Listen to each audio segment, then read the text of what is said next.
বাংলাদেশ আজকে আক্রান্ত, যেখানে ৭১-এর বীর মুক্তিযোদ্ধা যারা অস্ত্র হাতে যুদ্ধ করে দেশ স্বাধীন করেছিলেন, আপনারা দেখেছেন কুমিল্লার ১৪ গ্রামের একজন বয়োজ্যেষ্ঠ মুক্তিযোদ্ধাকে কিভাবে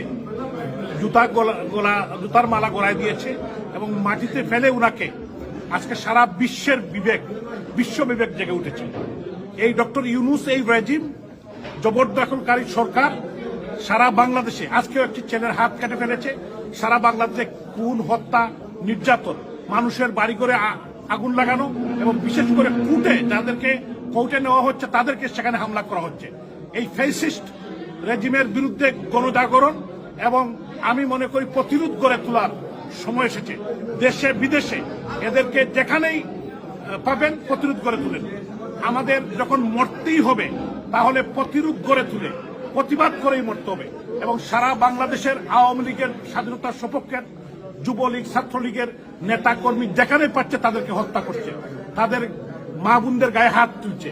আজকে রাজশাহী তো দেখি হামলা করেছে প্রত্যেকটি জায়গায়, এবং গত প্রায় 5 দিনে প্রায় 100-র উপর লোককে হত্যা করেছে।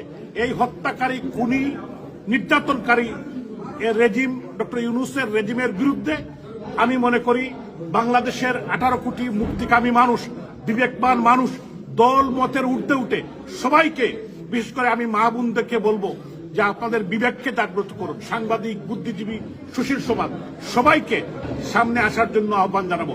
কারণ এই দেশের মানুষ 30 লক্ষ মানুষ রক্ত দিয়ে দেশ স্বাধীন করেছে। 3 লক্ষ মা বোনের ইজ্জতের বিনিময়ে আমরা এই লাল সবুজের পতাকা পেয়েছি।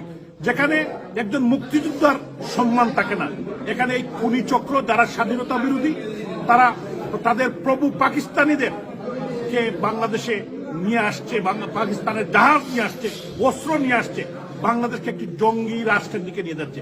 ওদেরকে আমাদের দমাতে হবে, ওদেরকে প্রতিরোধ গড়ে তুলতে হবে এবং ওদেরকে আমরা আগামী দিনে বাংলার মাটিতে, অতীতেও কোনোদিন এরা টিকে থাকতে পারে নাই। আমি বিশ্বাস করি খুব শীঘ্রই under the leadership of her Excellency Sheikh Hasina বাংলার মানুষ আবার জেগে উঠবে। আবারও শেখ হাসিনার নেতৃত্বে আমাদের যে প্রাণের বাংলাদেশ, এই বাংলাদেশের উন্নতি, অগ্রগতি এগিয়ে যাবে। জয় বাংলা, জয় বঙ্গবন্ধু, জয় শেখ হাসিনা।